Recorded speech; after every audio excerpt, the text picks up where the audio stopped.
Hey guys, if you would like to check supplier goal status in your Alibaba account, today's video I'm going to show you how exactly you can do it.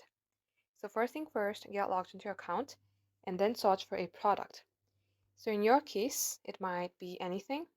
If you would like to see if a product is verified or the supplier is verified or not, you will see this verified with a V, and you will also see this trademark called trade assurance.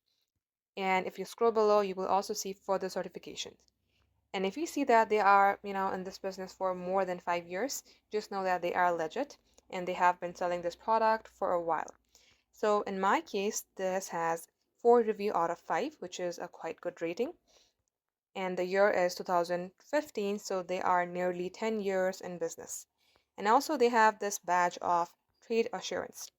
And likewise, these are all the things that you can check and know if the seller or supplier has a gold status or not.